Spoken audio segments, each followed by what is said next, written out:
Antes de empezar con esta mesa redonda, a mí lo primero es daros las gracias, ¿no? Me emociona mucho que estemos en esta conversación con 3 de las flamantes ganadoras de los premios Vega, que se entregaron ayer y que hoy estamos aquí hablando con vosotras. Así que agradeceros vuestro tiempo y que estéis aquí para seguir un poco indagando y debatiendo sobre el papel de la mujer dentro de la industria del retail. Así que muchas gracias. Os voy a presentar para quien no conozca vuestros perfiles.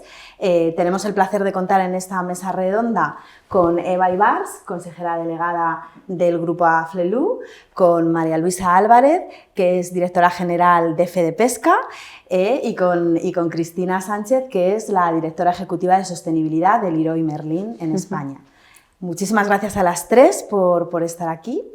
Y bueno, a mí me gustaría empezar hablando pues sobre cuál es vuestra visión sobre los principales retos que ahora mismo tenemos en esta visión a medio largo plazo para nuestra industria del retail, en concreto en nuestro país, en España. No sé si, Eva, ¿quieres empezar tú? Cuéntanos. Bueno, si quieres, yo creo que vamos a coincidir todas.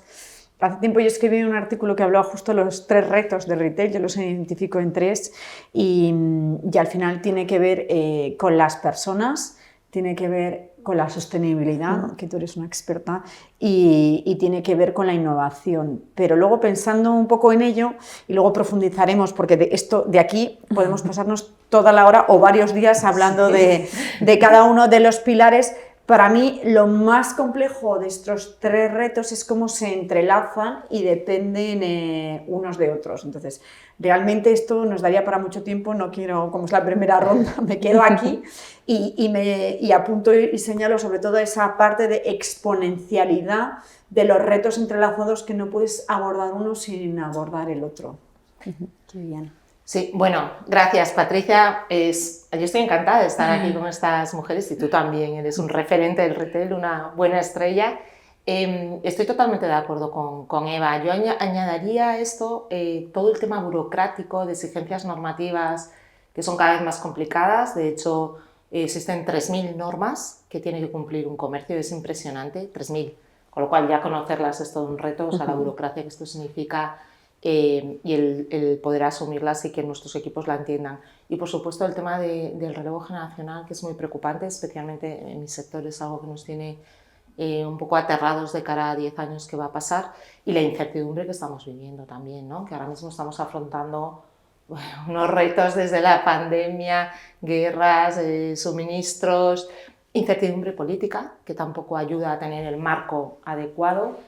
Pero vamos, que podemos estar hablando de esto, como bien decía Eva, hasta mañana.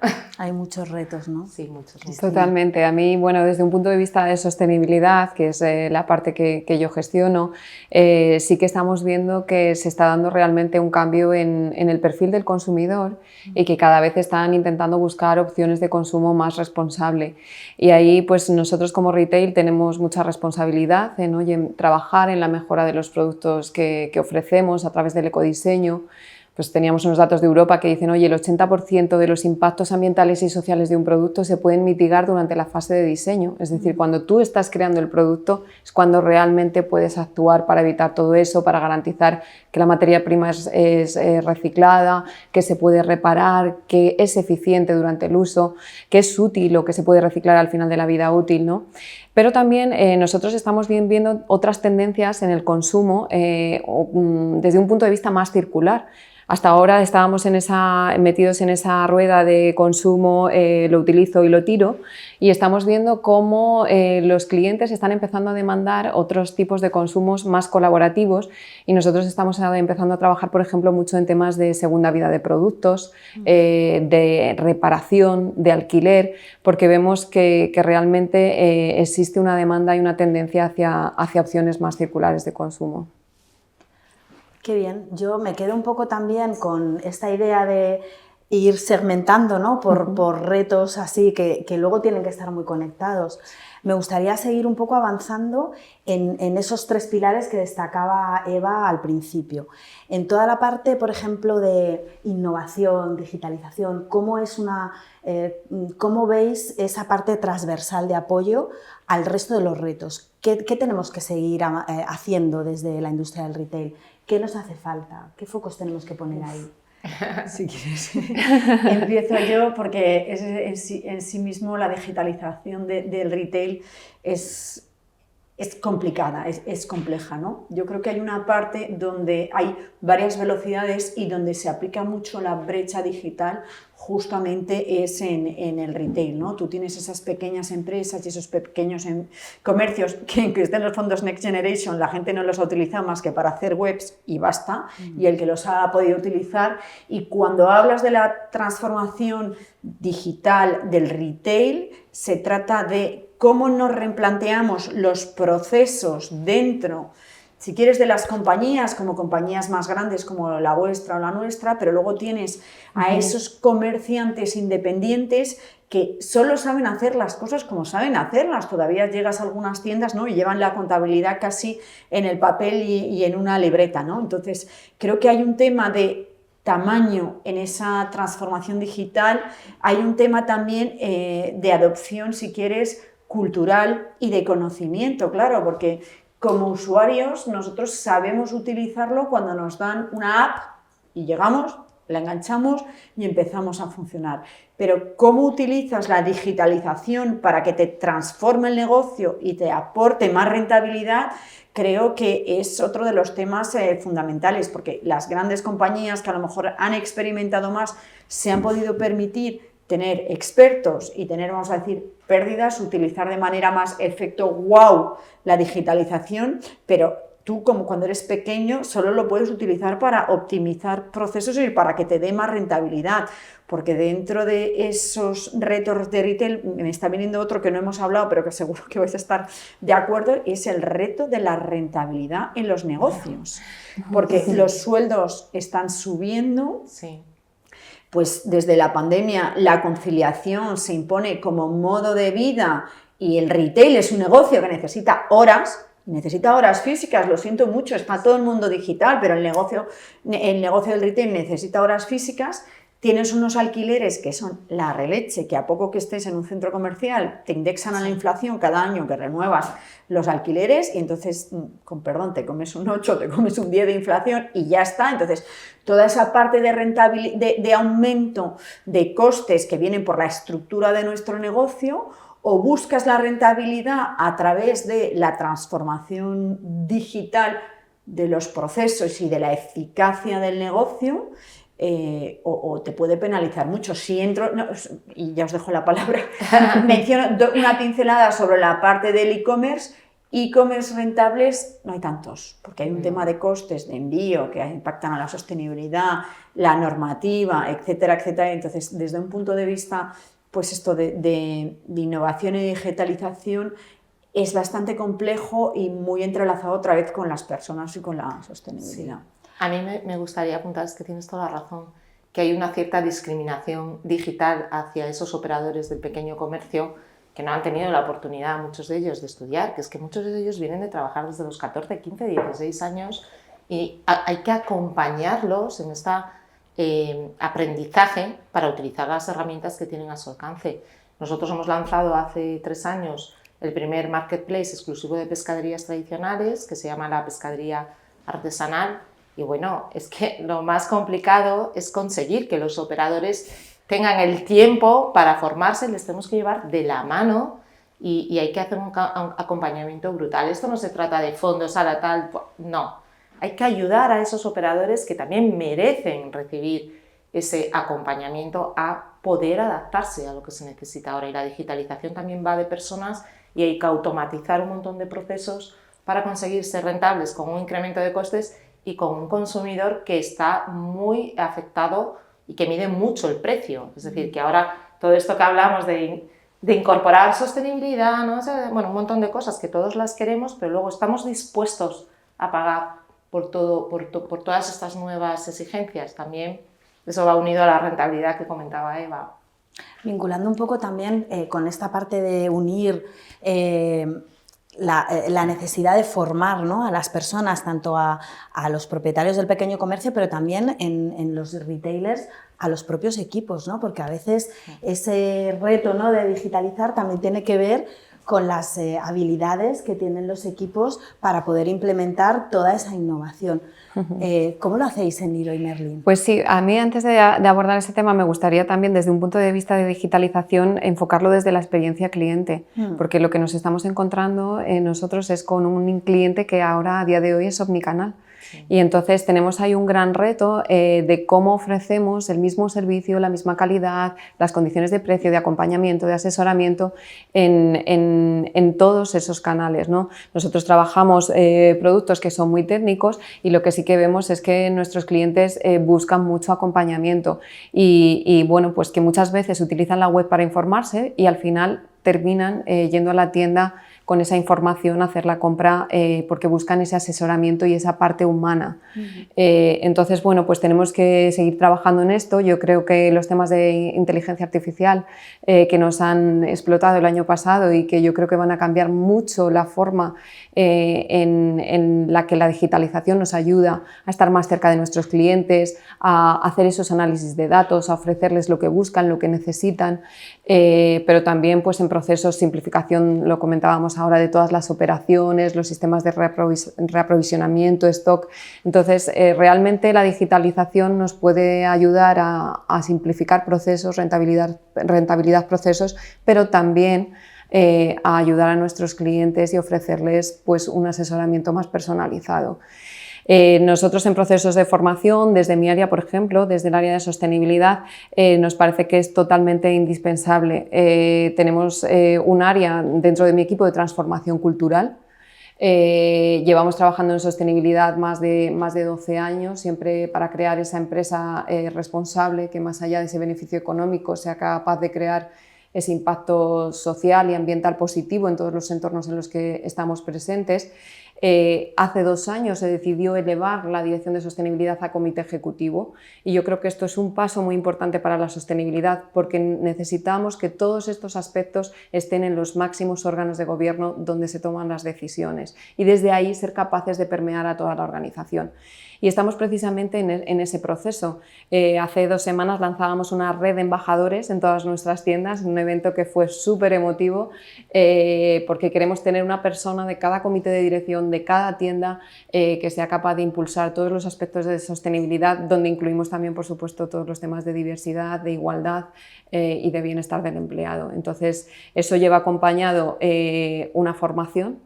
Es absolutamente indispensable y a distintos niveles, no es lo mismo para el equipo de dirección que para el resto de los equipos en tienda, que va más a un asesoramiento en sostenibilidad para el cliente y bueno, sobre todo mucha comunicación interna y esa parte de comunicación externa también.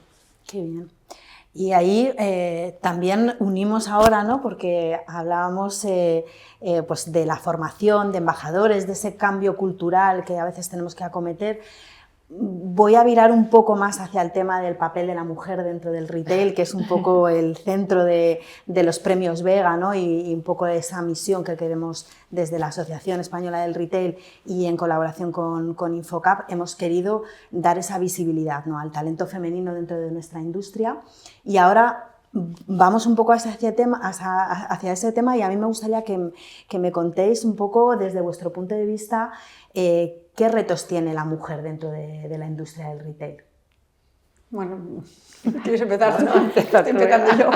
Bueno. No, haces muy bien, además así ya nos centras muy bien. Yo creo que el principal reto en muchos casos somos nosotras mismas y sé que esto no gusta mucho, depende de quién, y yo me considero feminista en el sentido que hay algo que está a veces mal entendido, ¿no? Feminismo es que las mujeres y los hombres estén al mismo nivel, y si no, te vas a la RAE y lo tienes ahí escrito. Y en ese sentido yo me considero totalmente feminismo, ¿no? Y machismo es cuando los hombres están encima por las mujeres. Entonces, para empezar, soy feminista. Dicho esto, yo no creo tanto, también voy a ser un poco más provocadora, lo decía el otro día, en la mesa redonda de mentoras, porque hablábamos de liderazgo femenino, y yo no creo tanto en que el liderazgo sea femenino o masculino. Diciendo que soy feminista, ¿eh? Yo creo que el liderazgo va de personas y que lo que hemos heredado y ahora está cambiando es que nosotros nos han educado de una determinada manera, con unos determinados sesgos y con unos determinados sueños y unos determinados roles. Con lo cual, nosotras nos hemos comportado y ellos se han comportado como se esperaba que se comportaran, como se esperaba que nos comportáramos. ¿Qué es lo que ocurre? Que esto afortunadamente ha cambiado porque las mujeres nos hemos incorporado de manera masiva, al menos en Europa, al menos en España, al mercado laboral, con lo cual estamos abordando el liderazgo femenino, que ya no es femenino o ya no es masculino para mí, es liderazgo. Entonces, cuando tú bajas al mundo del retail, yo creo que el gran reto en el mundo del retail es la conciliación. Es la conciliación porque todos tenemos hijos, cada vez menos, porque creo que estamos en 1,1, 1,2 hijos, con lo cual cada vez menos.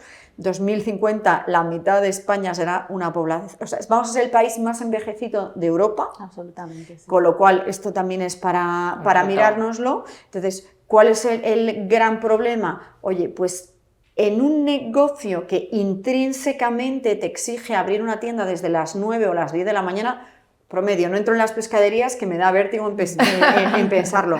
Sí. Y centros comerciales que en España cierran a las 10 de la noche, o sea, tú me contarás de las 9 de la mañana a las 10 de la noche, nuestras ópticas de centros comerciales abren de lunes a domingo, o sea, es que al final estamos hablando pues, de 14 horas de apertura de lunes a domingo, ¿cómo concilias? Entonces, ¿qué ocurre? Pues que en estos entornos las mujeres volvemos a lo que también nos pide nuestra genética y nuestro ADN, o sea, es que tenemos 200.000 años de historia de Homo sapiens y contra esto no puedes luchar y tienes este tema de instinto de protección y al final el gran reto es, oye, ¿cómo concilio quién se ocupa de los niños, quién se ocupa de la familia y cómo nos repartimos los roles sin que el rol sea tuyo y el rol sea mío? Entonces, creo que, y ya para acabar, que estoy monopolizando mucho, creo que las que hemos tenido, yo ayer lo decía, tengo el privilegio de ser mujer y de formar parte de un grupo de mujeres que pueden influir, ¿no? Y que pueden influir y que pueden ser ejemplo y espejo para las nuevas generaciones, ¿no? Y mis hijas a veces me dicen, qué bien, mamá, que tú nos has enseñado que... Entonces, ya que tenemos ese reto y ya que tenemos esa responsabilidad, nos lo tenemos que tomar muy en serio para ser espejos para las siguientes generaciones. Y el hecho de ser mentoras, y ya aquí acabo, como el programa que tenemos en la Asociación Española de Retail, creo que nos acerca a las que hemos tenido la oportunidad y el privilegio de llegar un poco más lejos, ¿no? Nos acerca a las demás y decir, oye, esto pues se puede hacer y lo tenemos que hacer entre todos. Y también alguien lo decía en su discurso ayer, no puede ser un tema enfrentado, sino tiene que ser un tema colaborativo, porque la sociedad la hacemos entre todos y tú, si tu partner, no eres nadie. Me encanta esto. A mí me gustaría además, previo a la mesa redonda habíamos estado un poco viendo cómo se hace esto en el sector en el que tú operas y como decía Eva, o sea, con unos horarios mucho más retadores. ¿Cómo estáis acompañando desde FedePesca en ese trabajo para apoyar a las mujeres? Sí, bueno, lo primero, me encanta que Eva sea la que introduce el tema, porque estoy de acuerdo en todo contigo, digo, ya no pues se puede añadir. Ya no debatimos, no, porque es que yo voy a decir algo que digo muy a menudo, que nuestra generación, mi generación, fue la primera en acudir masivamente al mundo del trabajo y somos una especie en peligro de extinción, porque estamos educados en familias donde normalmente la madre no trabajaba en casa mucho y entonces todavía tenemos los dos roles de profesional y el hogar y ocuparnos tal, lo tenemos como muy interiorizado pero creo que las siguientes generaciones ya tienen dónde mirar, dónde tal, y estoy totalmente de acuerdo que es en la conciliación, en la familia, donde está el reto, más que en las empresas, lo digo como lo pienso. Y ahora volviendo al tema de las pescaderías, bueno, esto es el 52% de nuestro sector son mujeres trabajando en el retail, o sea, aproximadamente 10.000 mujeres, obviamente con abastecimiento nocturno, en lonjas, apertura, autónomos que no tienen trabajadores, el 50% de las pescaderías no tienen trabajadores por cuenta ajena, trabajan el sábado también por la mañana y luego el domingo tienen que hacer sus papelitos, contabilidad, etcétera, etcétera. Pero, y esto lo quiero recalcar, nosotros desde FEDEPESCA, es una de nuestras misiones, ya desde hace tiempo fuimos los primeros en crear una red de mujeres de la comercialización pesquera, pero luego los fondos europeos de la pesca y de la acuicultura ya recogen transversalmente la necesidad de potenciar la igualdad como recogen la sostenibilidad. Esto la gente no lo sabe, pero el entorno más sostenible del mundo para la pesca y la acuicultura es Europa, y donde más se promociona la igualdad de forma transversal es en Europa. Entonces nosotros pertenecemos a la Red de Mujeres de la Pesca, pertenecemos a la Asociación Nacional de Mujeres de la Pesca y además los fondos europeos y las políticas europeas en todos los proyectos cofinanciados, por ejemplo, proyectos que hacemos con la Fundación Biodiversidad, proyectos de formación, siempre tienes que meter formación en igualdad, planes de igualdad, visibilidad de las mujeres de la pesca, y luchamos porque no solamente se dediquen a la parte de venta, sino a la parte de gestión de negocio, que sean también las jefas de su propio negocio, y también porque se incluyan en las organizaciones empresariales, porque se expongan, que a veces esto también tiene que ver un poco con ese rol de que a las mujeres lo de exponerse, meterse en cargos directivos, en lonjas, en organizaciones de detallistas de productos pesqueros, de mayoristas, de la industria transformadora, hay que pedirles que den el paso al frente. Yo sé que tienen poco tiempo, por lo que estamos hablando, pero tienen mucho que decir y que aportar, y nosotros lo venimos haciendo motu propio desde hace muchos años, pero también toda la política europea te obliga a ello, y me parece fenomenal, ¿no?, a que se dé más visibilidad. Qué bien, esto me gusta mucho porque al final está muy unido a esa visión, ¿no?, de visibilizar Sí. a la mujer, de tener estos ejemplos de mujeres que tenemos, ¿no?, y que promovemos desde la asociación de diferentes maneras, ¿no?, con los premios Vega, pero también con mentoras, también con otras actividades que desarrollamos, porque al final esos referentes son muy necesarios, ¿no?, y en todas las... Claro, y por ejemplo, pues el hecho de tener mujeres en las juntas directivas de las asociaciones, que el mundo asociativo, ayer no se dijo mucho, pero también ha sido muy antiguo y un poco casposete, y ha cambiado, Está cambiando afortunadamente, sí. Creo que también la España de hace 30 años tiene, vamos, es que el salto que hemos pegado también es para que estemos orgullosas, ¿no? A mí está a veces el mensaje un poco como negativo. Yo creo que tenemos que seguir avanzando, pero desde el optimismo, desde trabajar obviamente con nuestros compañeros masculinos, porque es que nos complementamos, y a mí me encanta cómo la distinta forma de ver las cosas de hombres y mujeres consigue el mejor resultado. Pero vamos, hemos avanzado tanto que también tenemos que celebrarlo y estar orgullosas. Totalmente, yo estoy de acuerdo con eso, y también por verlo desde un punto de vista positivo. Yo creo que a día de hoy ya nadie duda desde el ámbito empresarial que los equipos diversos son rentables para las compañías, hablando de diversidad de género, pero también de diversidad cultural, generacional, y bueno, pues eso es un avance indudable. Y tenemos que verlo también desde ese punto de vista positivo, ¿no? Porque al final equipos diversos ayudan a tener opiniones diferentes y avanzar mucho más rápido, ¿no? Yo creo que uno de los retos que tenemos en el retail, por lo menos en un sector como el nuestro, que tradicionalmente era más masculinizado, ¿no?, es cómo vamos haciendo evolucionar la pirámide y que cada vez haya más mujeres en esos equipos de dirección, ¿no? Nosotros ahí estamos desarrollando un proyecto de soft skills, pues precisamente porque lo que vemos no es que las mujeres no tengan las capacidades técnicas, es que a veces les cuesta o nos cuesta un poco, siempre tenemos ese síndrome de la impostora muchas veces, ¿no? Que hablábamos, bueno, pues dar ese paso, y el programa de Soft Skill, un programa de Soft Skill y otro de Mentoring, precisamente para hacer ese acompañamiento a nuestras futuras directoras. Y bueno, pues llevamos ya 3 años con el proyecto y, por ejemplo, el año pasado un 50% de las participantes evolucionaron de misión y un 25% tuvieron un ascenso dentro de la compañía, con lo cual es verdad que estos proyectos contribuyen a acelerar esa transformación y ese relevo generacional, porque tenemos que entender también que, bueno, pues cuando llegamos a puestos de dirección también se tiene que producir un relevo generacional, ¿no? Entonces, bueno, yo creo que es otro de los grandes retos que tenemos.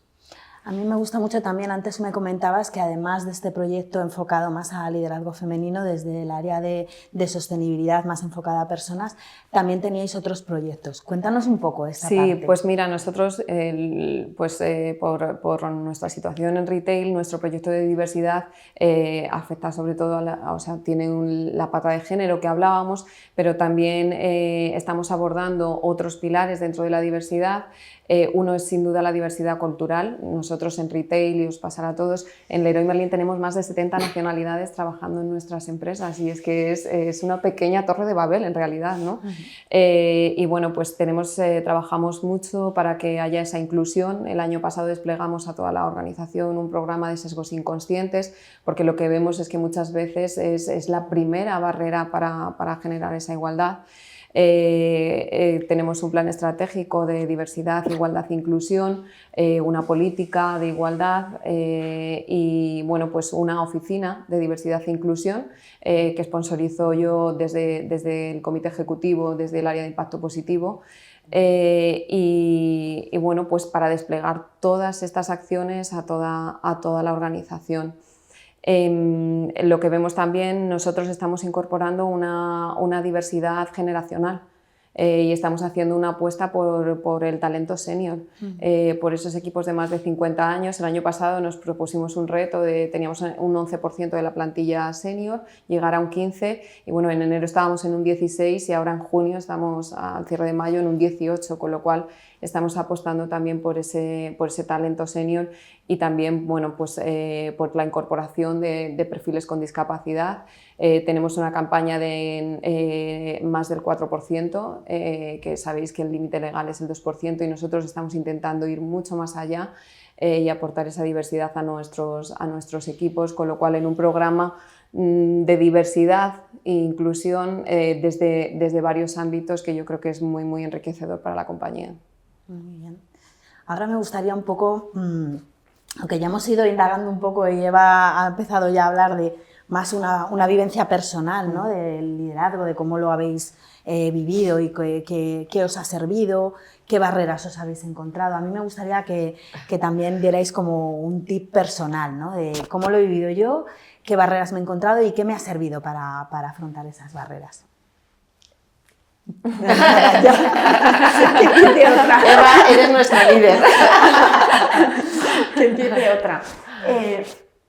Bueno, si queréis empiezo yo. Sí. Adelante. No, bueno, la verdad es que yo tengo que decir que tampoco he encontrado tantas barreras. Sé que no suena muy bien, pero al final no he encontrado barreras. Sí he encontrado tonterías, es decir, anécdotas de gente, como te ocurre en todas partes, que dice o hace tonterías, ¿no? Y entonces, de verdad, que dices, bueno, pues oye, mira, no sé, o no tiene educación, o no ha entendido, o pobrecito, ¿no? Que me hace este tipo de comentario. Entonces, esto sí me lo he encontrado. Pero yo no considero esto que haya sido en mi carrera una barrera. Afortunadamente, yo empecé en el mundo del marketing, la comunicación y el sector publicitario. De ahí estuve 10 años y ese es un sector pues muy femenino y donde el liderazgo lo ejercen mucho las mujeres, con lo cual pues total normalidad. Y luego en Afelú, donde llevo 18 años, pues también tampoco me he encontrado barreras. Es verdad que siempre he tenido jefes que han sido hombres, pero bueno, o sea, la compañía en sí misma es una compañía donde más del 50% de las franquiciadas, tenemos 180 franquiciados, 360 puntos de venta, porque algunos tienen varios puntos de venta, la mitad son mujeres y esto lo tratamos con normalidad, el que sean ellas las empresarias, les damos mucha formación de gestión, tanto a hombres como a mujeres, porque al final cuando tú vienes de haber estudiado una carrera sanitaria y te vendes en un tema que es sanitario, pero donde tienes que hacer gestión, lo que decías tú de hacer los papeles el domingo, sí. Bueno, pues te cuesta, pero le cuesta igual a hombres y a mujeres, sí. Y nosotros les formamos igual.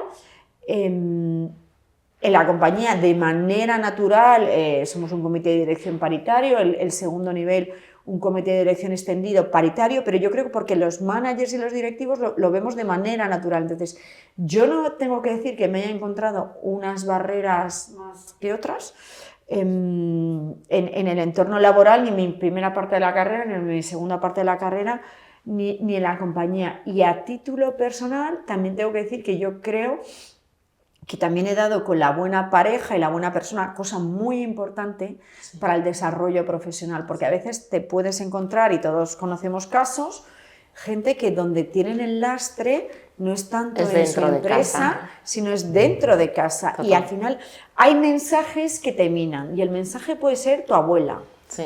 El mensaje puede ser tu madre de, ay hija, o sea, yo claro, yo me he encontrado de oír comentarios de, ay, yo quiero que tu sobrina sea maestra, porque claro, que las maestras pueden estar más con los niños, y es como, ¿cómo? ¿Y por qué tiene que estar la maestra con, o sea, la maestra? Estas cosas, sí. Que dicen, perdona, la minería a veces viene de por dentro, ¿no? Del entorno familiar, de la abuela, de la madre, de la pareja, del marido, entonces viene más posiblemente en muchos casos del entorno, la barrera del entorno personal que del entorno profesional. Dicho esto, sí que creo que en el entorno profesional, aunque sea una empresa diversa e inclusiva y que lo haya entendido la empresa, hay que vigilarlo y hay que medirlo, porque si no, si te despistas, se te puede ir de la mano el sesgo inconsciente, como decías tú antes. Y ya me quedo aquí. Muchas gracias, Eva. Pues pues Eva, es que siempre estoy de acuerdo contigo. Pues somos almas gemelas. No, a mí me pasa un poco lo mismo. O sea, lo has comentado tú antes, yo creo que el liderazgo es un tema de personas. Entonces, o sea, si tú tienes, yo no sé lo que es, pero si tú piensas que tienes que cumplir con tu obligación y cumplir, o sea, y tienes la ambición de mejorar como persona, como profesional, normalmente es que además te tienes que encontrar a alguien que de verdad te quiera frenar, porque normalmente es que no te fijas tanto, o sea, yo la sensación que tengo es que todo el que he intentado frenarme en algo que a mí me pareciera justo, pues he sido lo suficientemente rebelde como para no dejarlo pasar. Que también hay que tener ese puntito de rebeldía, pero yo tengo que decir que trabajo en un sector, las asociaciones empresariales son muy masculinas, cada vez menos, el sector del comercio minorista de productos pesqueros en las juntas directivas es muy masculino, pero que yo no he tenido nunca ningún problema, han confiado en mí desde el principio, me han dado libertad, que yo creo que es lo que te hace llegar o sea, la libertad es lo que de verdad te hace explotar toda tu responsabilidad y toda tu capacidad, cuando te dan confianza y libertad, y yo siempre la he tenido, ¿eh?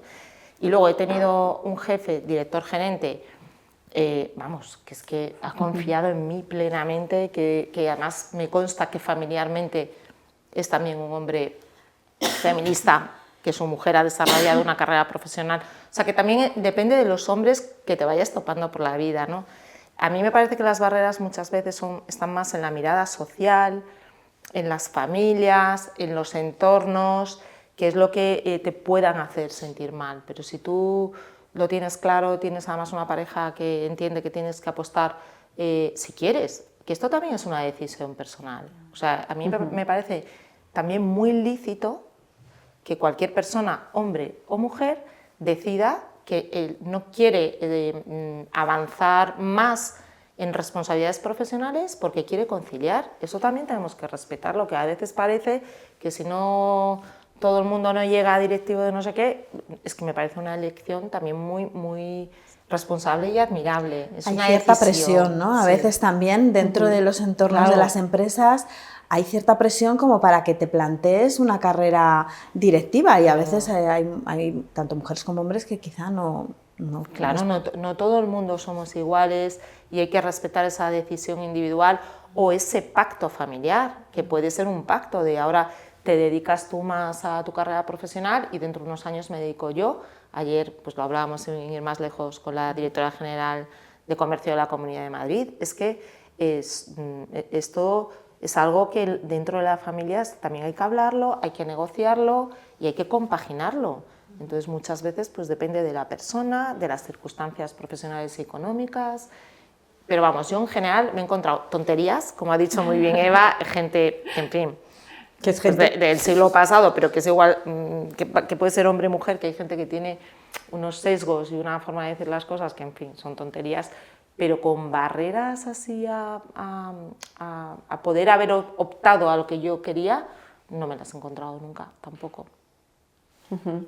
Pues yo, bueno, totalmente de acuerdo con vosotras, lo habíamos estado comentando justo además antes de la reunión. Yo en mi experiencia personal, bueno, yo soy ingeniero de minas y bueno, pues la realidad es que en la escuela, pues a lo mejor una clase de 100 éramos entre 5 y 10 mujeres, entonces yo más que barreras he echado de menos que no hubiera más mujeres en el aula.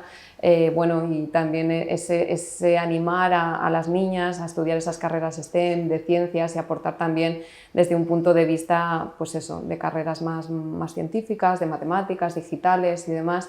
Yo creo que todavía tenemos ahí que avanzar.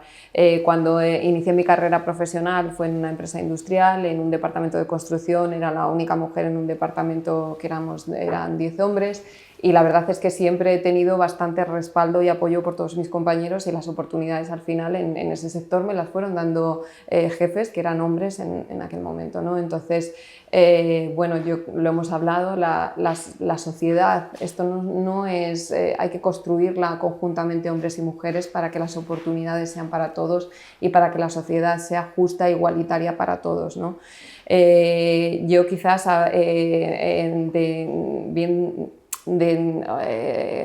trabas que me haya encontrado, creo que quizás muchas veces me las he puesto yo misma, ¿no? Al final, cuando hablábamos del techo, o sea, no del techo de cristal, sino del síndrome de la impostora, pues yo en alguna ocasión sí que lo he sentido, es decir, sobre todo cuando te dan un ascenso, una responsabilidad, y dices, oye, bueno, pues sientes ese vértigo y yo creo que no sé si le pasa a todo el mundo, yo sí que lo he sentido, ¿no?